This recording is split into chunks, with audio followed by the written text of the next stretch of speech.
On average, U.S. broadband households with smart home devices own more than 7 devices and spend thousands of dollars a year on home services.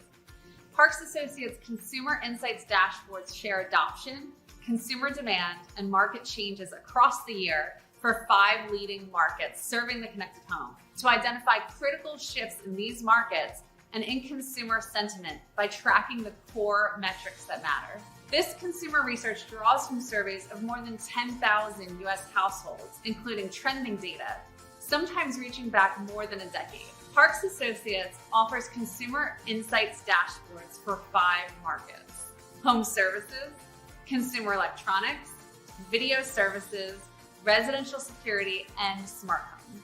To share a little more, we recently released the Smart Home Dashboard, revealing that 1/4 of U.S. broadband households bought at least one smart home device in the past 12 months. And households with at least one smart home device now own, on average, more than 7 devices. This dashboard covers the extensive product categories active in the smart home, including smart thermostats, smart appliances, network cameras, video doorbells, smart smoke and carbon monoxide detectors, smart door locks, smart garage door openers, and smart lighting products, among others. We also recently announced the release of the Home Services Dashboard, tracking broadband, mobile, and other consumer services. This dashboard shows that as of Q1 2021, the percentage of U.S. broadband households with standalone broadband service increased from 33% in Q1 2018 to 41% in Q1 2021, following the declining popularity of pay TV bundles. These consumers pay $64 per month on average for standalone broadband service, up from just $39 per broadband household in 2011, a 64% growth rate. The fastest growing segment of home service bundles is a double play combining home internet and mobile service. Consumers are placing a greater emphasis on high quality broadband and mobile services, which is building value in bundling these services. Both the residential broadband and mobile industries experienced substantial growth during 2020 and into the first half of 2021, with demand particularly strong for high-speed internet and fiber connections. And 19% of U.S. broadband households currently bundle mobile and home internet services, paying an average of $128 per month. Going forward, 24% of U.S. broadband households reported plans to upgrade their home broadband, which would drive broadband service ARPU upwards 5% year over year. Adoption of residential security services has also continued to increase following the COVID-19 pandemic, creating additional bundling opportunities among connectivity and peace of mind services heading into the second half of 2021. Our dashboards provide companies with ongoing and actionable data on the adoption, purchase intentions, and trends for key markets serving the connected consumer at home. We are excited to bring this valuable trending data and insights to the market. To subscribe or request more information, please contact our sales team at sales@parksassociates.com.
Thanks for joining me today. I'm Elizabeth Parks, President and CMO of Parks Associates. Welcome to our special session today, part of the Connection series sponsored by Alarm.com. I'm so excited about our conversation today, focused on security and more in the SMB, that is the small to medium business market, as well as the commercial markets. We have an awesome lineup of speakers to address this big topic, representatives from different areas of the market, and going to have an exciting conversation. I also want to send a huge thank you to our sponsors, bringing us all together. Connections really is about making connections, and we could not do that without the support of these leading innovative companies. We also want to recognize our supporters for their contribution in sharing the Connections Conference topics, as well as Parks Associates research with their audiences.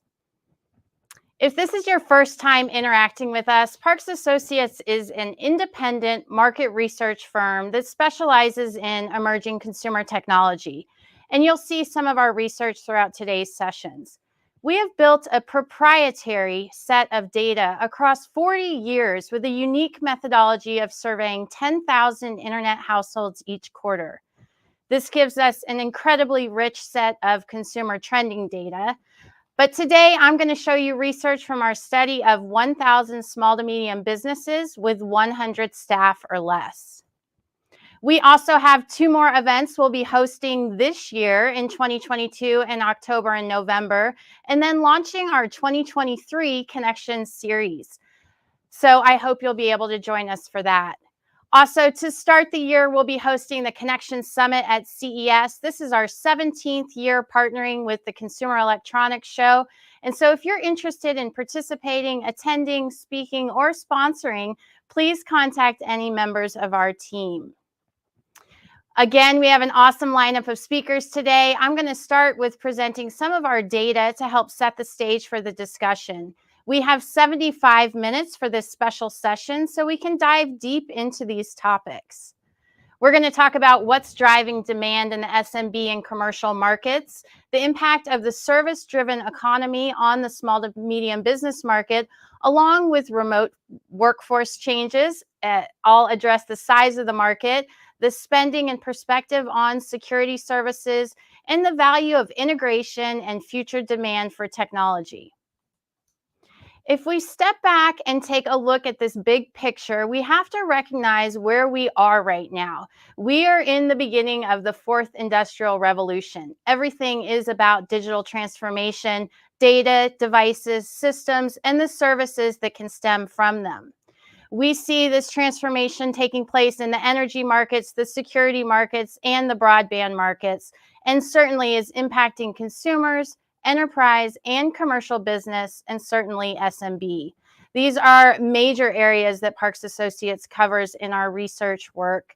And when we look at the security and video market, we're really talking about the extension of services as a result of AI. Video analytics and video verification have added new elements for businesses to consider when thinking about safety and security, remote investigations, and information about the environment. There are also huge implications for search, video storage and review, as well as the ability to monitor inventory and valuables.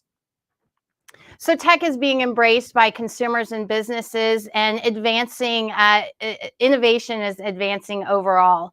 These new products are being adopted by the small business market. And so let's take a look at the size of the market. There's about 31 million small businesses in the US, and almost all businesses are small. This is an amazing stat that really reinforces the importance of the SMB market, really as the backbone of American business.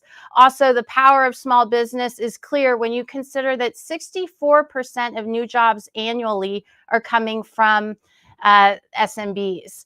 This is about 1.5 million new jobs. And along with this job creation are coming some new and unique challenges that SMBs are facing as a result of COVID, the remote work transformation, staff turnover, and the different ways that onboarding has to take place as a result of moving to a distributed workforce. SMBs are operating from a variety of different locations depending on their business, but the common thread throughout is simply rock solid connectivity. When we ask SMBs their intentions to spend on different IT spending, we see that nearly 40% indicate an intention to spend on their Wi-Fi networks, and over a third indicating intentions for cybersecurity services. And in that third, the third list there is premise security, looking at systems and devices to protect staff and that business location. And looking at security services, we see that about half of small, medium businesses have a security system now, and the majority of those are monitored. Also, just over 20% indicating an increased need for these types of solutions to help protect and monitor the physical safety of their business. And when we dive deeper into this question, asking what solutions these businesses are looking for, we see that it is all around cameras, security, sensors, and devices that provide more information on what's going on in the environment. This is a huge area of growth and one that we're going to really talk extensively about with our panel of experts. When we look at data security and cybersecurity needs, there is a clear and huge concern for home networks, for consumers at home working and being able to protect the home network. Security of files, being able to support remote staff, and dealing with on-site management of communications and the network are critical in today's business environment. We see this interest for technology and services extending to all of the different business location types that we have been researching. So all of these services are becoming popular, and that traditional mall as well as the strip malls you can see are the ones who are really looking into these services, particularly with Wi-Fi. We also see that in the multifamily space, we continue to have very large investments here. Camera monitoring and smart parking solutions are some of the top safety and security use cases. This is an area where Parks Associates sees really explosive growth in the future, and with major investments being made now. Clearly, the infrastructure of the building is going to be the most important aspect for services in the future. And lastly, I really want to emphasize the role of the bundle. This chart is coming from our consumer data work of 10,000 internet households, and clearly showing that the more services that you bundle together, the higher the NPS score. This creates a stickier customer. You have more engagement with them. That's leading to more satisfaction, as well as more feedback for that service provider. We see this across all subscription service areas that we cover in our research, and the power of the bundle really is real, which is why that extension of security services beyond is becoming so compelling. So in our session today, we're going to be hearing from our experts talking about the changes in the market, specifically the impact of video and video verification, video analytics, in driving the market forward. So with that being said, I would like to introduce our awesome lineup of experts here. Thank you again to Alarm.com for their support of Parks Associates research, as well as this particular topic. We are going to start with an introduction of each speaker. They'll share their role, what their company does, their position in the market. If you have questions throughout our conversation, please put them in the Q&A chat tab, and I will incorporate them as we go. So let's bring our panelists forward, and we're going to start with James. So James, thank you again for being here. Let's have you go ahead and introduce yourself and your role at Alarm.com. Thank you, Elizabeth. Well, excited to be here. My name is James Reno. I'm the Vice President of Commercial Sales with Alarm.com. I've spent over 20 years in the security industry in both identity management and commercial physical security, working across sectors from SMB, state and local, to enterprise and federal governments. So just a little bit about Alarm.com. We're a SaaS cloud provider in our 22nd year in business, probably best known as a pioneer and innovator in the smart home interactive residential space. Like many businesses, it's evolved over the years, and we started our commercial journey about 7 years ago. It's one of the fastest growing segments of our business, and we're super excited about it. And today's topic, video and video analytics, are at the forefront of our journey to create a better user experience with actionable insights. So thank you for the opportunity. I'm looking forward to the conversation. We will talk a little bit about the technology. So when we think about the technology, a lot of customers would think about security as kind of ubiquitous with anything that has to do with video access or intrusion. And a lot of times these technologies historically have been disparate. So really our value proposition and where we fit in the market is creating a unified security platform. We believe that that creates a better user experience. And you can see there on the right, we'll talk a bit about the video analytics and the role that plays here today. Thank you, Elizabeth. Thanks so much for being here. And let's see, we have Uday. So also joining us from Century AI. So let's let you go ahead and introduce yourself and what you're working on, where your position is in the market as it relates to SMBs. Yeah, thanks, Elizabeth. A great pleasure to be here with all of you. My name is Uday Kiran Chaka. I'm the founder and CEO of Century AI. Century AI is the leading AI video analytics company, which is powering a lot of security providers and monitoring centers to monitor their customers more efficiently and accurately. We have been the pioneers in bringing the latest advances in deep learning technology to our AI algorithms, and that's what's kind of giving us a big edge in this market. Yeah, thanks.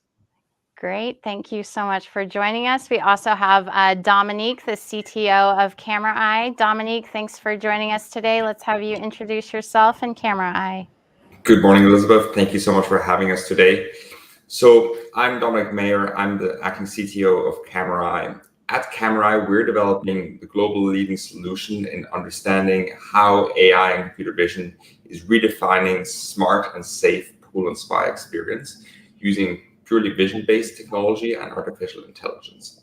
So started in 2019, Sai, our founder, really had a passion for water sports, and he wanted to bring the safety component into the pool backyard space.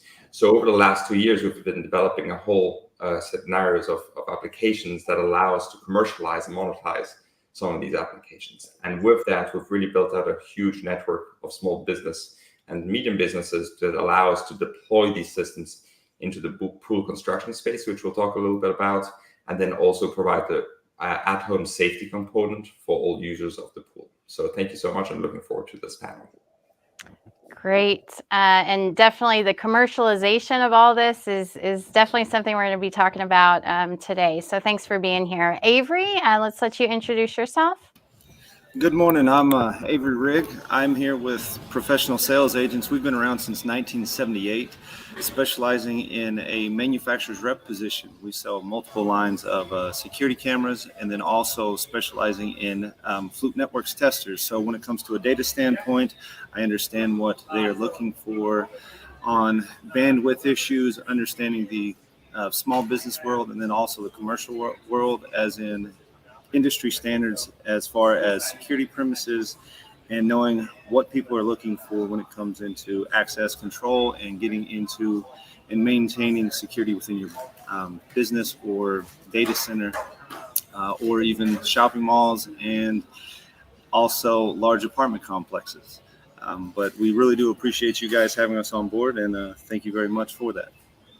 Yeah, absolutely. Thanks for being here. You bring a unique perspective we'll be tapping into. So, Stephen, we'll invite you to introduce yourself and Vector Security.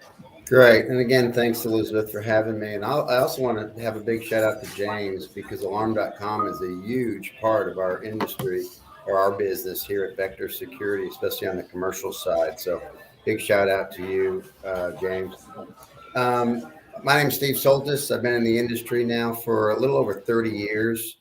I'm obviously more on the end user side. So, that's another reason why Avery is joining us today to help out answering a lot of the technical questions behind the scenes. But I've been in business about over 30 years. I manage the DFW area, the Shreveport area in Louisiana, and also down in New Orleans, the Baton Rouge area. And excited to be on and learning and to learn some more good stuff and to share what knowledge I have. Awesome. Thanks for joining us. Matt, you're up next representing TELUS. Tell us about yourself and TELUS.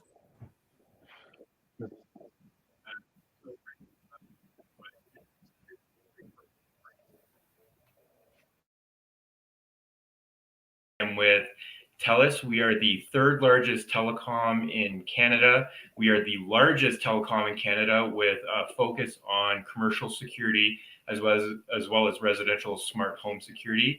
I'm a design consultant, and I specifically work with property managers and developers in terms of building integrated security solutions for their buildings. Awesome. Thank you so much for being here as well. This is really a great panel with different perspectives. I want to start off in really looking at what has changed as far as innovation goes, specific to video. And so, James, I'm going to come to you with this question to lead us off. What do you see is, have we reached a tipping point here with technology? As far as where we are with the evolution of things and the applications that can stem from them. Sure. Yeah, I think we have. We're always on this journey. There's something called Moore's law where everything gets half the size and twice as fast. So with processors, they're getting faster. They're coming down in cost, so we can do more on the edge with the cameras and analytics. Being able to leverage the cloud to do some processing. And all of those kind of innovations and technologies help drive the cost down to customers. It also increases the user experience where they can consume it. So I think that those technologies have really helped customers kind of be able to realize the value of the solutions out there. And they're not just for the large companies. So, one of our big focuses at Alarm.com is to democratize these things, make them available. Big box retailers could afford sophisticated video analytics when it related to heat mapping or people counting and things of that nature. 5 years ago, that was pretty common. So it's not that the technologies are new, it's just they become easier and more affordable for the SMBs. And I think that's super exciting to be a part of that journey. Well, and let me ask a follow-up question there in terms of this idea of video being this new perimeter. Can you explain from Alarm.com's vision, what does this mean?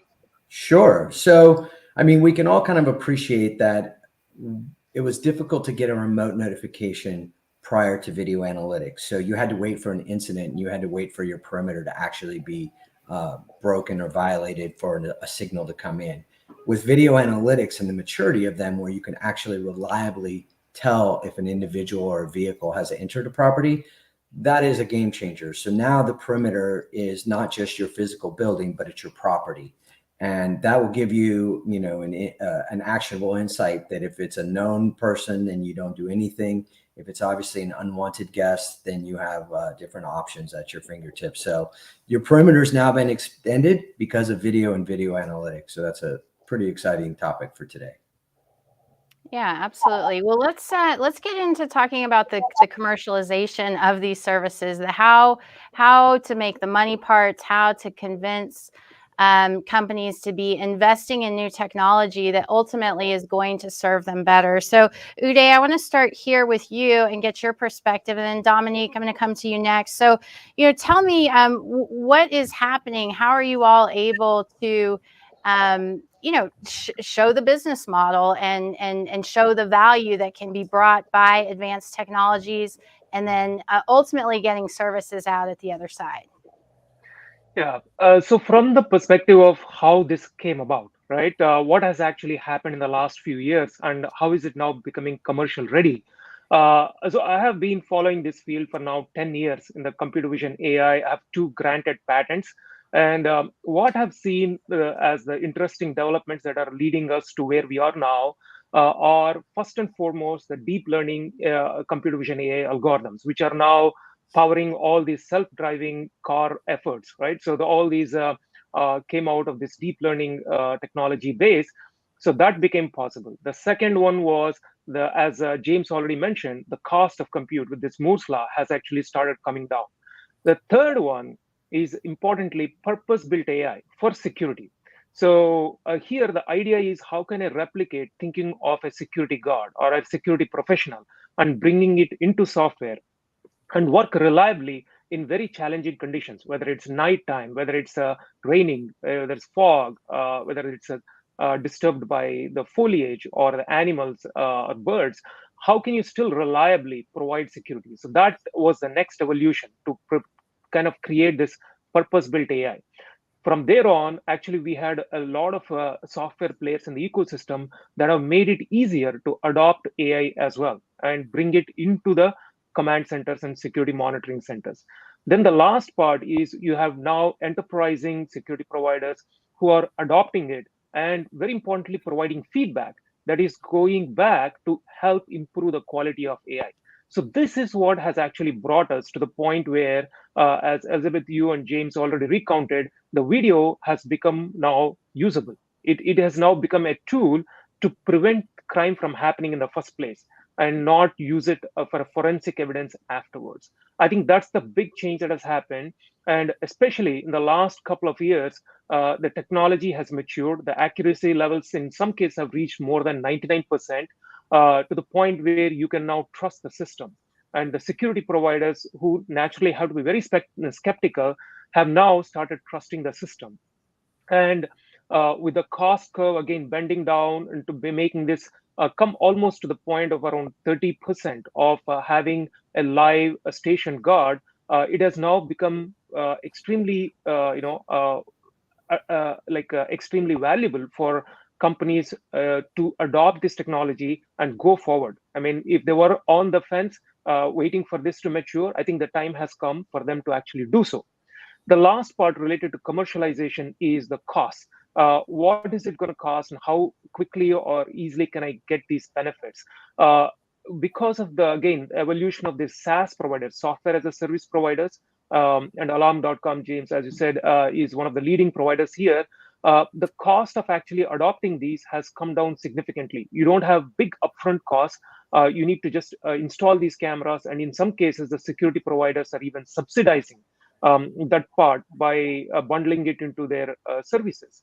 So with that, and in many cases, because of the cloud-based model, the cameras are able to, whatever existing infrastructure we have, without any technological upgrade, you can connect them to the video analytics in the cloud. So because of that, and because of the overall cost of providing the service coming down, many companies, many businesses are able to realize savings from day one. Because they look at the cost of how much it will cost them to have a security guard station there, and once they adopt the solution, especially in a OPEX model rather than the CAPEX model, they find that the savings start from day one. So I think the time has come for this technology to be widely adopted, and we are seeing that already with a lot of our customers, especially in the North America and Europe. And we see that pervading to the rest of the world as well. Yeah, all really good points. And I mean, we've seen the levels of anxiety rise on the consumer front, as well as businesses just being, concerned about safety and security, just being a major issue.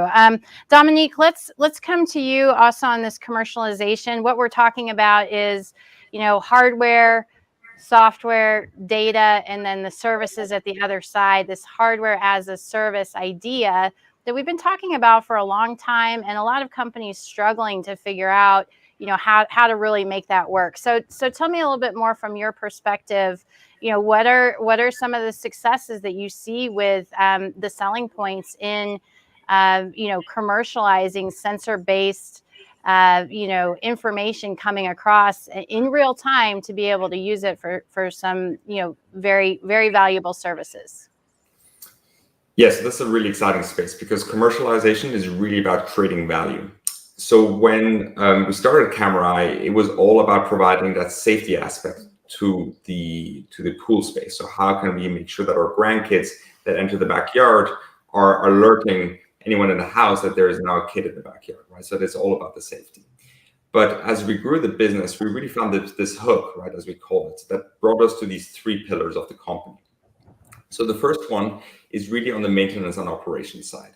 So how are we now able to use the same product, which is used for the safety aspect, during the pool construction? So what we started doing is partnering with pool builders that then put out these camera systems and use the same AI to actually look at the construction progress monitoring and using that as a commercialization approach rather than just the pool safety aspect. The pool safety aspect is still our core value creation for our end business or consumer customers. But then what also brings us further down the road is a third pillar, right? So how do we now link this into the automation and connectivity? So with that end, we're looking at how do we integrate with pool cleaners, looking at, pool covers and so on. So that allows us to create values not only across the safety aspect, but from the construction, operation of the pool into the safety. And that's what really allowed us to commercialize and create value as a product, even though it's just a hardware piece. We're now commercializing on the software on multiple ends. So that's a really important part, is sort of thinking about how can we use different aspects of the value creation from our product to be able to ensure that commercialization.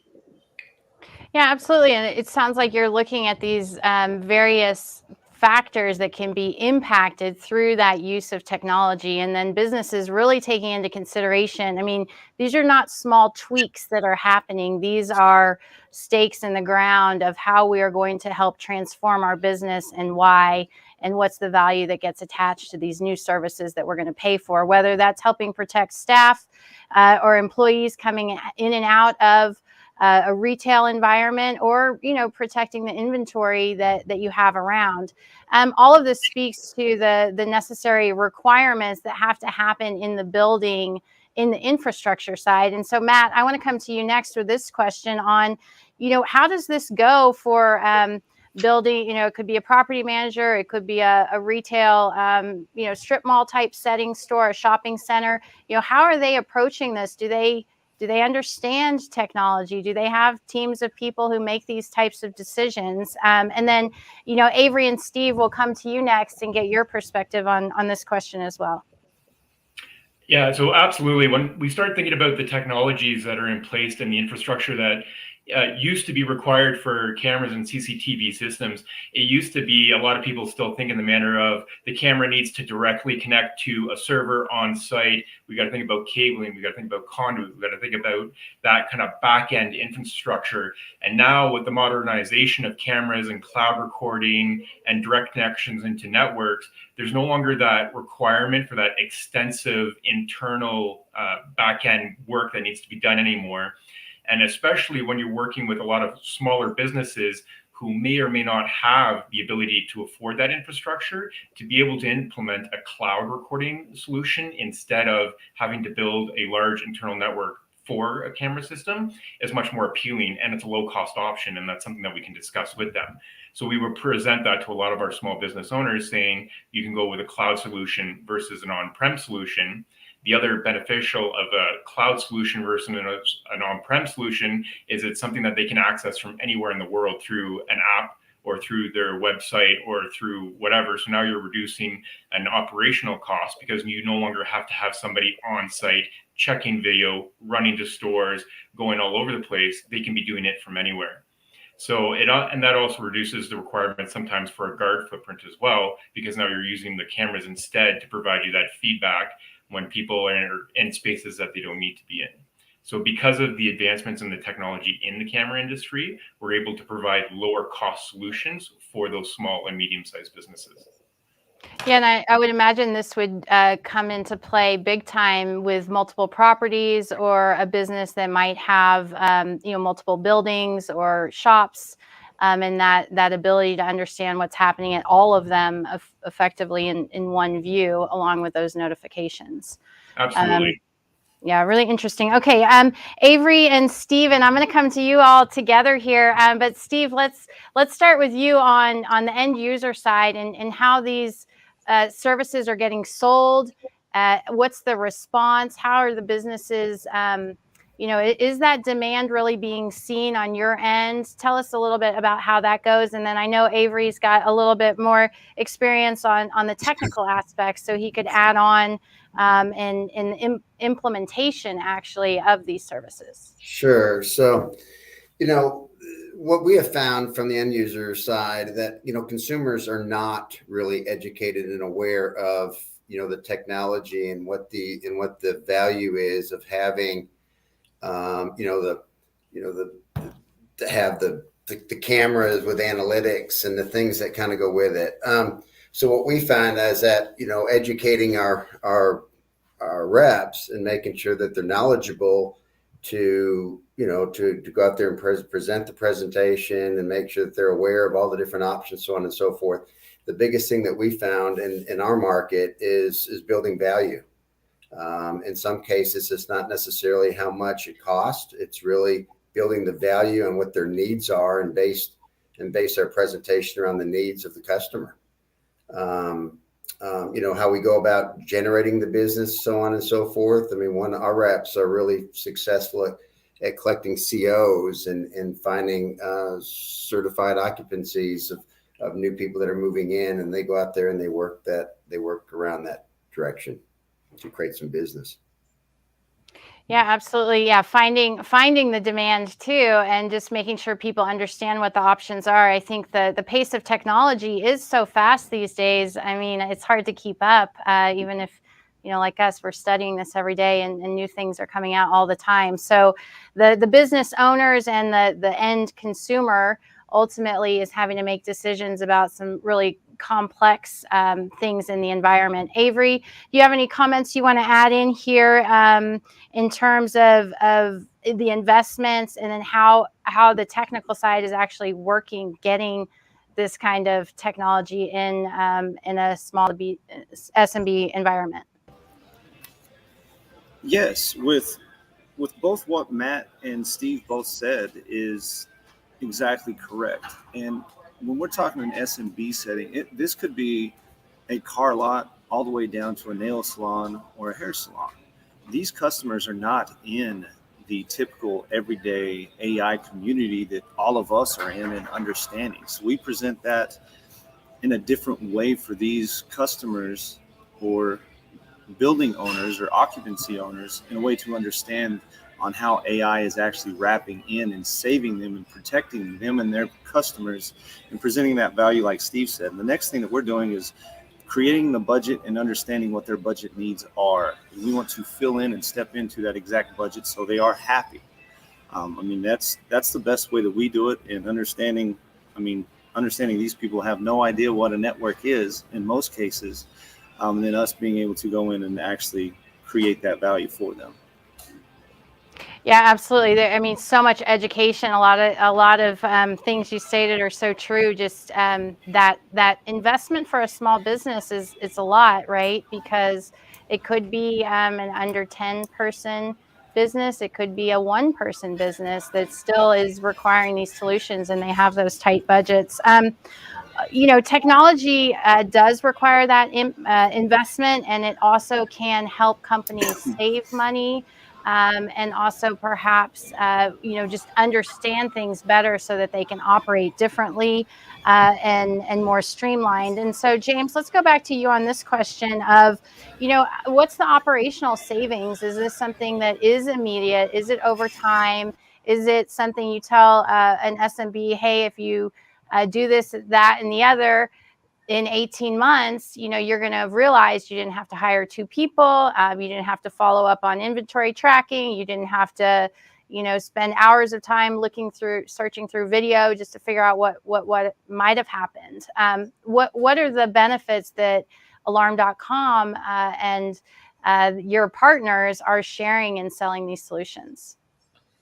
Yeah, there's a lot of different areas I could go with this. Uday mentioned, the difference between a CapEx versus an OpEx budget. I think that SMBs appreciate having, a smaller incremental monthly fee versus trying to come up with the capital to install a larger on-premise system. So there's definitely some operational benefits there. I think that the technology lends itself, first, it has to be user-friendly. These folks wear a lot of hats. I don't think it's about their acumen at times. I think it's more about how much can they get done in a day. And the easier the technology is, obviously, the more they can spend time on other things. And time is where, that's the biggest cost to any SMB or any business for that matter. So giving them back some time and only providing them meaningful insights when there's actually something to review. Some of the obvious things that we do from a platform standpoint, with some of the business activity analytics, helping them with staffing, making sure they understand their customer traffic, making them understand line abandonment. If the line queues are too long, that helps with staffing. And then something that, you guys revealed to us that we hadn't probably thought about as much, albeit the technology lent itself to it, was that employers are actually more concerned about their employees stealing time than they are about actual product theft in some cases. So I don't think that was the exact terminology, but when I shared that story about employers worried about people leaving early or coming in late, a friend of mine referred to that as stealing time. And he said that was one of the biggest costs to his business. It's also, fair to appreciate that if your business isn't opening on time or is closing early, you're losing revenue opportunities there too. So there's a lot with regards to operational efficiencies. Our partners benefit from having one platform to install versus 2 or 3 from different vendors. The customer is trained on one product, so it helps them from a sustainable standpoint to be able to manage and support their clients. So there's a lot I think we can do. I think it's probably one of the areas we're most proud of at Alarm.com, what we're offering both the partners and the end users in the way of operational efficiency. Yeah, absolutely. And I think there really is a lot to be said about the additional information that you can have, whether it's people stealing time or perhaps whether it's the number of children in the school building that might happen in an active shooter situation, right? Now you have the emergency responders understanding how many people are in the building, how many people are out of the building, how many people just came out of the building, where are the people? This is an area that Parks Associates is working on. We're about to release a white paper on school safety and really that important value that video verification and detection analytics can play in that environment, which of course is one that is so important to make sure our kids are safe at school. So Uday, let's go back to you here and talk a little bit about the access control and this video and how you can find those savings as well as be generating revenue. Oh, it looks like you might be on mute. There you go. Yeah, there. So first of all, I think we all agree that we are kind of in a knowledge economy, right? And most valuable companies, Apple, Alphabet or Amazon, they all list people as their biggest asset. And what we are seeing all the way down to like a convenience store level is the care, as you mentioned, about employee safety, about in case of schools, about the safety of children. And that is actually becoming a very big driver of adoption of all the security solutions, whether it is for intrusion, with video or access control. The primary driver is about the safety of your employees or customers or visitors. And as a quick anecdote here, one of the convenience stores that we're working with was almost at the verge of closing down. Why? Because there are just a lot of homeless people who are loitering and creating unsafe situations for their employees, and the employees didn't want to come. When they started using this, what we call as the nuisance reduction solution that our partner actually provided, which is a combination of cameras, like loudspeakers, strobe lights, and backed by this AI and humans. It's a complete solution. Whenever they saw people there, the cameras relayed the information to the AI. The AI detected there is a person, and this person is not a typical customer, but the behavior shows it's a loitering type of person and in the wrong place. And with that, the agents actually were able to talk down, to activate the strobe lights, the alarms, and get the people off the property. By doing so, the property now became actually safe. The employees are able to come, and customers, very importantly, customers are actually able to come as well, right? So the store was saved by adopting this solution. So now you can see a tremendous ROI that you realize, right? A closing store is actually open because of their investment in the security and safety. I think that is what's actually happening across the board. We're seeing it for companies very large to very small, investing significantly in safety and security, and especially with the macro environment. where there's this fear of recession, and this happened even in the 2008 to 2011 timeframe. Whenever there is this macroeconomic uncertainty, the investments in security go up. Why? Because losing like assets is one thing. Having any damage to either the customers or the like in terms of injury or life is pretty much a shutdown of the business, right? So at this macro environment, we are seeing significant demand for security solutions. All of these that you mentioned, Elizabeth, intrusion related, the video, as well as for access control, they want to invest in these. The part where other panelists also touched upon is around convergence. The convergence, and I think James also mentioned about convergence to a single platform of all these things coming together. We don't want just an access control system where a badge allows people in and out, which is completely operating independently from the video, which is being used by the owners to see whether the employees are coming in on time or not. And then the third one is if you have security guards, they're using a completely different system to see whether the alarm got activated or not. Now, the innovation is actually bringing all these things together so that they work in cohesion, right? Where if you do have a problem at the access control, the videos are activated and the security personnel are able to see, oh, this is the employee, and make sure they're escorted to their location safely, right? And any unwanted people are actually prevented from entering in the first place. The video is actually becoming a multi-purpose tool, not only for safety and security, but for improving the operational effectiveness as well. And lastly, with the activation of these, or with this integration, any activation where you see a person tailgating or creating an unsafe environment is now relayed to the nearest security personnel. And in some cases could be even the law enforcement, who will be provided a very secure way and private way of accessing the feed only when required.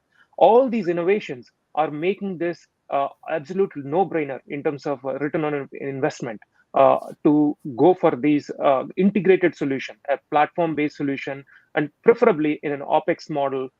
They're able to realize the value immediately. Well, yeah, I mean, everything you said is just right on in terms of these siloed, traditionally very siloed ecosystems that are being able to come together, overlap each other, be connected by a platform. And then here we are with delivering this very streamlined experience for the end user, whether they're a business or a consumer. We're certainly seeing this in the home space as well. And it's very complicated, and that complicated environment ultimately is driven by the network in the building, the infrastructure there. And so I want to go back to Matt here. I do have a few questions, but Matt, I'm going to come to you first here with this one. And just, can you explain a little bit more on the role of these different ecosystems? Where does energy fit in here when we're talking about access and control and, broadband services for really any kind of building? You could refer to multifamily or any retail environment that you'd like here. There's a lot there, and how is energy gonna play in all this? Absolutely, and you had actually touched on this very early on in the presentation, where you had mentioned smart buildings, smart apartments is kind of the next biggest growing sector right now, and energy management is probably actually one of their largest focuses when they're looking at the overall performance of a residential apartment building. So what they're doing now is they're tying what are traditionally what we would think as security systems. So you think about your access control, your temperature control, your video systems, and everything's being implemented into a single platform that the property manager then can use to monitor situations. They can see if temperatures are low in certain areas, and then they can use the video verification beyond that, so they can see if doors are being left open. Or a lot of what's happening now is they're installing cameras in mechanical spaces. So then that way, if they're getting a mechanical alert through their BMS system or their building management system, they can then use their video verification to see what's going on in that mechanical space. And they no longer need to have somebody run down to that building. And as we had talked about and touched about before, if you're a property manager and let's say you have a fairly large, substantial portfolio that may even extend to various cities and not just in one location, you can now use your online platform to verify what's going on in each of the buildings without having to worry about calling somebody, or you have something that's a little more instantaneous because you can log in through your virtual platform and you can see what's going on through your cameras. You're getting your notifications through the BMS system. You're getting it all tied together into a single platform. Yeah, absolutely. I think it's really important to note that you're not saying that technology can replace a human. It's that you're able to enhance the abilities of this human. Somebody is on the other side, but you have technology playing a new role that's making that human that much more effective, and also eliminating, I mean, everybody's human, so their errors are going to happen no matter how great they are, right? Because we are all human. So hopefully technology also has some error proofness to it. And we'll talk a little bit about false alarms as well. But let me go to a few questions from our audience here. So let's see if I can bring those up. The first one really is around privacy and data security with AI. So I'll throw it out and see who wants this one. What is the best way to approach consumers concerned about privacy and data security associated with artificial intelligence and video? Maybe I can go first, and I'm sure Dominic would like to add as well from the pool perspective, right? So the first and foremost, the privacy is extremely important. We need to have all the safeguards in place. So the way we approach is the customer actually decides what is appropriate for their location, whether the information should be even stored. In many cases, AI actually improves the security in the sense there's no human involved until unless we see anything abnormal happening. Unlike if you think about what used to happen, you actually station a person who is sitting and watching, or you put a camera and have a person watch it. Instead, now this person could be gawking, So, but with AI, you actually don't involve any human being until unless you see an aberration. So in that sense, actually, we strongly believe privacy is enhanced when you use AI to filter out all the routine activities. If people are going about their business, there is no need for any other human to actually look at the video cameras or at the premises. And with that as the basis, I think we operate on top. We save only the information that is needed. We convert all video or images into metadata, and we remove all personally identifiable information to the extent possible. We have to ensure as a community to adopt the highest possible standards for privacy and security. Yeah. Yeah, it's definitely a real challenge. Who else wants to answer this one? This is a big question. It's a big barrier for consumer adoption, and certainly can see why this could be a barrier for businesses as well. Dominique, you have any? I'll jump in here. So consumers are very clear in what they don't want, and that is privacy concerns. So that's something we've really discovered is that, if someone is not comfortable with a camera in the backyard, that's just a hard one to overcome. But where we are pushing towards is the idea that, well, if we can communicate it clearly, that all the processing happens on the camera, so actually on the edge rather than on the cloud, that adds this extra level of trust that we can try to bring to our customers. So that's something we're continuously trying to work on. How do we best explain and communicate that to our customers so that that worry goes out, right? But with all the cloud security that's happening, right, all of our emails, they're stored on the cloud, right? So it's a continuous path towards building that trust in robust software security in releases and being able to communicate that with the customers, right? So that's a really key effort that we're focusing on, and I know everyone in the video surveillance space is. Yeah, and there's definitely a responsibility here for, for somebody, for the devices, the service providers, everybody probably needs to be looking at how they can best protect that end user, especially in the world we're in. I know Alarm.com has a huge emphasis on privacy and security and really everything you guys offer. James, do you have any comments on this topic you'd like to add? Yeah, I'll just weigh in a little bit on, I think that growing up in the residential space, as Alarm.com did, there was a whole different set of sensitivities as to what was appropriate for video. folks at one time didn't want cameras in their house. Now they put them in their house pretty regularly so they can check on their animals and their kids. Businesses, I think, though, probably, and consumers are probably more tolerant, right? I don't know if I even like that word, but for the lack of a better word, we're pretty much accustomed to seeing a camera in any business we go into, in any public space. I think where the sensitivities lie, and Uday touched on this, that the business owner needs to make decisions that are appropriate. If you're in a healthcare facility, now you could potentially use video as PHI, public health information, to identify a patient. That might not be appropriate. So you may have to reconsider where you're putting cameras in certain types of businesses. I would imagine a veterinary clinic doesn't have the same concerns if you can identify that, a pet's coming in, or a convenience store. So I think it's probably just all relevant to the nature of the business and what regulatory things and sensitivities might be in place. But I think in general, there's a higher level of expectation to see video in commercial properties. That's just my opinion too. Yeah, well, and I mean, we see it in our consumer research. The adoption of outdoor cameras is just crazy. Everybody's buying a camera for outside their house. Now, the inside of the home, we still see a lot of concerns, but there's a lot of different applications there. And like you said, these are sort of customized solutions dependent on the type of business, the size, all the things that Avery and Steve mentioned earlier. But I would like to go back to them because I think I've got a good question they can address. So Steve and Avery, this one's for you. What is a company's biggest reason for not wanting to use video for security, and how do you help overcome this challenge? And so, there's some on the selling side and then some maybe on operational. So Steve, Avery, I'm not sure who might want to answer that. I'll chime in. On somebody that is unsure of what they would like as far as CCTV or just video itself, you present them with the opportunity to describe to you what they want.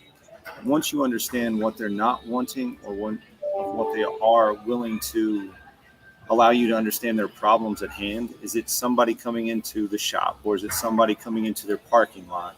Do you need a license plate recognition to allow somebody to open a gate? Depending on what AI that they are needing is the assessing the solution for them. You may walk into a position to where somebody has a problem, but they don't understand how to fix it or what we can offer them to it. You allow them to show their case and plead to you what they dislike about what is happening in their environment.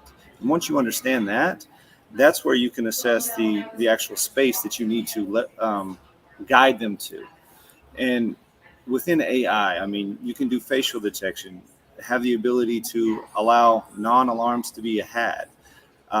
Same thing with just entering and exiting a building. Is that going to be via face? Is that via human, or is that via a badge? It doesn't. We allow ourselves to listen more than just go straight with a derivative in mind. And so I definitely am hearing you saying you're not going out and just pitching AI like, hey, buy some AI with cameras with AI, right? You're selling the experience, the benefit, the value that they can get out of the hardware and the services that are attached to it. And so it does come down to that relationship. Whoever said trust, that's always the word that comes up somewhere in these kinds of conversations. These ultimately are business relationships, or it could be, any relationship is built off of trust, right? And that is understanding what the person on the other end is expecting, and also working to meet those needs. So that consultative selling process, I think, is something that's happening in the home space that has to happen. And I imagine, Matt, with the building space and talking to property managers, you're really having to understand, what are their needs, what are they trying to accomplish, and then how can you effectively give or build a solution maybe that fits what they need. Absolutely, and that's kind of what I focus on a day-to-day basis with most property managers and developers. We don't sell solutions. We don't say, hey, by the way, you need cameras, you need access control, you need intrusion detection. What we do is we sit down with them and we say, hey, what is the use of your building? How are people coming and going? What spaces are going to be publicly used? You know, what is your daily flow, and what are you looking to get out of your building? We look at security as more of an amenity and a feature of a building versus being restrictive. And how do we stop people coming in, or how do we use cameras to see what's going on? We want to we talk to developers and property managers about how do we use the systems to be beneficial to gather the information you require, versus saying you need these items. We talk about how do you use your building? How do you want to see the information gathered? How are we going to use these things? Great. And, you know, all of these different technologies are doing great things, but I do want to bring up the false alarm issue. We hear about this from consumers as well. And we know technology is advancing, you know, rapidly to help kind of eliminate the false alarm, the numbers of false alarms. But let's talk a little bit about, you know, the impact here, and is this technology helping to actually reduce false alarms, or is there, by chance, are we getting more false alarms coming in? And I'd like to start, Steve, if I could have you give your perspective of this, given you're with Vector, and then maybe we can go to James next, and then we'll Uday and Dominique, I think, probably have some comments on this topic too. Sure, Elizabeth. So, you know, false alarms have always been an issue in the alarm industry, and you know the way technology and stuff has evolved. You know, it has absolutely made a huge difference. You know, back in the even in today's world, depending on the municipality, I mean, an alarm may go off, and you know they may be there in 30 minutes, they may be there in 2 hours. But now with the technology that has evolved, we've got video verification and things of that nature. So now when the alarm goes off, you know, then the monitoring station, for an example, can look and see that, hey, there's something going on here. This isn't normal. And they can now send the police at a little bit higher priority, if you will, to get the police department out there that much quicker than back in the olden days. Because, you know, you and I think all of us know and have been there that, you know, false alarms occur all the time, and police got tired of responding to them because 90% of them are false alarms. Well, now in today's world with these cameras, the way that they've evolved, now we can see the event occurring and get the police out there that much quicker. Yeah, absolutely. James, do you have any comments on false alarms, the role of AI in reducing them? And is that actually what's happening? Yeah, so we see evidence that that's definitely happening. You know, my purview is commercial, and you know, I've had comments that we've caught more criminals with video in the last 18 months than we did in the prior 40 or 50 years with an intrusion alone. So that's kind of telling. You know, at the end of the day, you would hope to strive for a world where it's binary. When an alarm goes off, that it's absolutely a yes, and law enforcement goes. In order for that to occur, you need to have more situational awareness. You need to be able to identify that if a vehicle pulled in and then it identified that a human was on the property, and what if I saw a card access swipe and then the alarm went off? Well, if it's a valid card access swipe and I recognize the individual in the vehicle, then I have the opportunity to do a cancel verify. That's super powerful. You haven't wasted law enforcement's time. And so the closer you can get to a binary outcome of yes, this is a go or this is a no-go, and empowering the user with some information and taking data points from multiple devices. Video is a piece of it. Analytics is a huge piece of it. But ultimately, there's other contributing factors that you can make an educated and informed decision as to, is this an event or not? Yeah, absolutely. And I know both Uday and Dominique, this is a specialty area of theirs. But Dominique, let's come to Dominique first. Uday, we'll get you next. Dominique, what would you like to say here about false alarms? Yeah, so we're really focused on what we call the cry wolf phenomenon, where basically when you have too many alerts going on, the user starts ignoring these alerts. And in the case of a kid being in a backyard, that is not an alert you want to ignore, right? So we're really finely balancing to make sure our algorithms perform at the level to never have a false negative and to have as few false positives as possible, right? So that means that the false alarm is really a rare occasion that our users can build the trust of the system, right? And people actually, what we're seeing is that they're building this relationship nearly with the AI where they kind of feel when it is correct and when they don't feel it's correct. And that's a really interesting phenomenon, which we're trying to minimize and contain. So false alarms are absolutely critical, especially where, safety is at play. Yeah, absolutely. Okay, Uday, I'll give you a quick comment here, and I have another question that's come in, but I'd love to hear your thoughts on this. No, absolutely. I think false alarms are completely, as Dominic mentioned, completely destroy the trust in the system, but also completely affect the economics. If you are the security providers, you need to hire more people. The police is wasting time. So, absolute imperative, for us coming from the technology community to solve this problem. I'm very happy to say that the latest generation of AI solutions have pretty much mitigated this. We are seeing 99% filtration of false alarms, leading to the operators. Our customers now report. I'll just give one anecdote. There was a warehouse which was getting broken into repeatedly. Used to get all these 10, 15 alarms at night. He would ignore them. But once we put the AI, he basically stopped getting any alarms. And the one time he got the alarm, he actually 3 a.m. he woke up, called the police. The police was there and apprehended. And as James mentioned, the apprehensions are actually going up, and police are now trusting the system as well. So I think this is definitely going the right direction. Well, yeah, and I know the SAIC, I think, or it might be the SIAC. Anyway, the association that also works with the police people has reported back that yes, false alarms are going down. It's still an issue, but progress certainly is being made with these advanced technologies. I want to get to this question here. There's two questions I'm going to throw out at the same time. One is about the rise of the hybrid and remote work environment and whether this is going to create more demand or it will reduce demand. Will businesses need more? Our data is showing that right now, but we want to hear from you all if owners may be less inclined to invest in a comprehensive solution.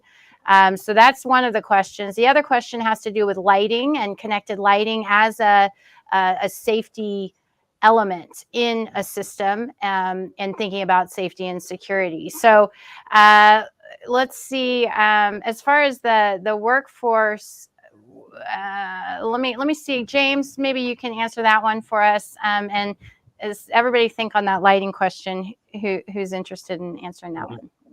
Sure. I think that, while the pandemic caused a few different catalysts, one of the biggest ones was just the whole idea of what would you do if you weren't at work and you needed to get data. And with a traditional on-premise system, you may not be aware, did I arm the system? Did I lock the doors? And so we saw a huge spike in folks that wanted remote connectivity to their businesses.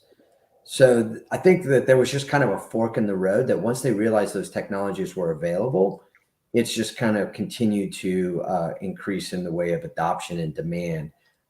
It forced folks to look and understand what technologies were available. So the remote usage factor, I think, started before the hybrid workforce. And I think it's just accelerating all the way through. And I just think it'll probably be one of those things that we'll kind of forget, over time, it'll just be that will be the standard, that you would have remote systems and you wouldn't have to be local to review video or be able to tell if your system's armed or disarmed. I think businesses were in general further behind residential in that regard. And we got a lot of calls from loss prevention managers that would say, why is my home system more sophisticated than my business? I can tell that my home's armed. I can look at my video and I can tell that my door's locked, but I can't do that with my business. So it was definitely to me a catalyst and kind of a turning point. Yeah, absolutely. Really good points there. Okay, any comments on the idea of lighting being used as a deterrent and a connected solution versus video, or with video solutions? Is there, Uday, you're Yeah. nodding? Yeah. So the convenience store example that I gave, they actually find this to be extremely useful. So the whole idea is to create the appearance that the place is occupied from a safety and security perspective. And what we have designed is a system where whenever you see any person approaching, it automatically activates the lights and activates a talk tone feature, asking people, okay, hey, this property is protected. And with the advances in AI, we are actually able to recognize the person as well. When the person gets close enough, we can actually look at the face. You can actually speak to the person as though a human being is actually able to recognize them and is talking to them. And this has completely changed how security is now being done. Because the folks who earlier would think, oh, this is a canned message, nobody's looking at me, are now completely, surprised that, somebody's not only looking at them, their lights getting activated in a random way, which shows there could be a person behind, but also there's a personalized message that is being played at them. And this is changing. I've seen it for myself, where this auto talk down has become very effective in preventing unauthorized people from basically accessing the property. But also, I think James was alluding to this, which is for the employees or for staff, they actually get recognized, and you can provide a VIP experience. In some car dealerships, as your car pulls through, they know that you are a valuable customer, and we will provide you extra service, like greeting the person at the door or sending your star salesperson to go and meet this prospect. So we are seeing very innovative applications of artificial intelligence in using the infrastructure they already have, which is the cameras they already installed, and adding this AI layer to bring in better quality of experience and improving security of the premises also. Yeah, absolutely. I mean, we're hearing that from all sorts of different companies we work with, is using hardware and really extending its value with through new use cases, and figuring out what those are, and then how to commercialize it into a business. So it's really fascinating. Certainly, I think the SMB market has been kind of like a stepchild, maybe, behind the big enterprise, and then you have the consumer market. But we've got 31 million businesses, perhaps, some of that's looking for integrated security solutions that create convenience and peace of mind, and think that the industry is here and ready to deliver. So this has been a great conversation. I want to end with a final question. If you could keep your answers brief, because we're going to go through all of you, and just tell us, what do you expect to be different from now till next year? We didn't talk about labor. We didn't talk about supply chain. We did not talk about the economy. It's kind of scary out there. There is a lot of factors that are going to happen in the next 3, 6, 12, 18 months that are going to impact how new products are entering the market, how they're sold, and then, of course, what the adoption rates are. So would love to hear from each of you. We're going to end with James. We'll go last. And so let's maybe start with Matt first, and then we'll go to Avery, Steve, Dominique, Uday, and end with James. I think what you're going to see over the next year is a lot more wide adoption of cloud-based recording systems and things that are more easily accessible through an app on the phone. So I think you're going to see the user experience vastly improve. And I think from a small to medium business side, and even from a commercial side, I think you're going to end up seeing a lot more things that are more similar to what you see in the consumer market. So you're going to have things that are going to be easier to use, easier to access, and things that could be more widespreadly adopted. Awesome. Great comments. Avery? I would like to second what Matt said. To be honest with you, that's very short and to the point. Within the app, people have the wide range of being able to access and of basically anything they need at the tip of their fingers on their cell phone. Anybody goes anywhere, you have your cell phone. You have access badges to it. You have the access to your cameras. You can speak through your cameras via your phone. You can set off an alarm and talk to the intruder, even if you do see him coming into it. And the other end is data. I see data is still going to be a driving factor into the everyday workforce. And where that goes, I think that's kind of endless, to be honest with you. It's what do we want next is going to be the actual factor is what data do we need? Yep. Making meaning from the data. Absolutely. Great comments. Steve? Sure. So, it's funny when I started in this industry back in my younger days, 30 years ago, I remember telling people, when are we going to saturate this industry? When is it going to come to an end? And it's just amazing to hear, especially from the panel, the technology and the growth and the thoughts that are going behind the scenes. It's crazy where we've involved, but obviously from our standpoint, it's going to be absolutely more on the remote side. That has absolutely just been taken off. Again, can't thank Alarm.com behind the scenes of making that happen. And the cloud base, I can't agree any more with that on the cloud base. Seems like almost every opportunity we're involved in now, they're asking, how can I save my data? How can I secure it back in the cloud? So, I'm just looking forward to what the future brings this alarm industry. Yeah, lots of growth. I think Trisha Parks had some of that vision back with you a few years back on how quickly the market was going to unfold, and it has taken some time. Dominique, we'll hear from you next. Yeah, so I put my bets on next year where we'll see a large increase of applications using the same product, right? Well, today, you have a certain set of feature offerings for our customers. What you'll see in the coming years is that we're going to start expanding. Your camera will allow us to control your lights, your garage opening, all these other things. So it's going to provide flexibility across feature applications, right? So that's really where I think we're going to see a big expansion in the space. Awesome. Very optimistic, positive comments. That's great to hear. Uday? So I agree with all the panelists about how the technology is almost going to be like human-like. I'll add to the financial part. I actually expect a lot more insurance companies asking businesses, not only that they have an alarm system, but do they have cameras? And are these cameras monitored live, either through human or through AI, and preferably both? And they will start actually subsidizing businesses for having this. And I think that will completely change how security will be sold. And you will see a much widespread adoption once insurance gets into the act. So I'm hoping for that to happen in the next year or so. Well, yeah, and I think insurance is coming up to the table, right? They've been watching and playing and looking. We, done a lot of work with the different insurance companies, but it's coming big time, and there's huge implications there if you think of multifamily, the number of people in a building, and in the commercial building world too. So that's going to be a lot. Okay, and last but not least, James, let's hear from you on where this is all headed in the next year. Yeah, so thank you. In fear of being redundant, I will say though, I completely agree with the panelists, and particularly Uday and the role that even the service providers will play. I think that they will adopt more things in the central station and create more validation of what's happening at the property.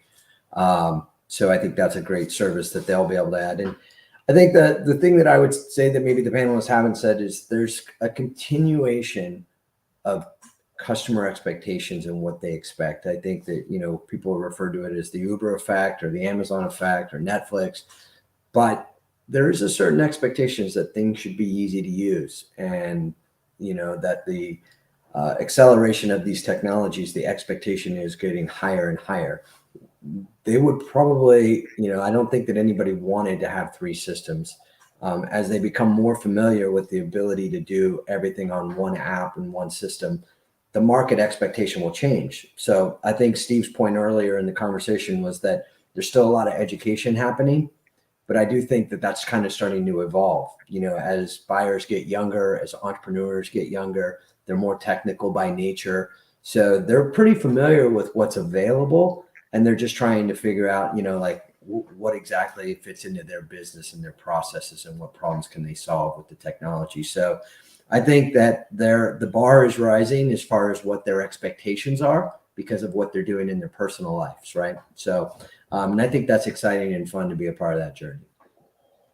Yeah, absolutely. Really, really good points. Those expectations also driven by the number of choices in the market that are being introduced, everything from how things get installed to the number of systems that are connected and the information that's coming out. So very good points. Well, gentlemen, I want to thank you all very much for your time today and joining this conversation. Also, want to thank Alarm.com for their support.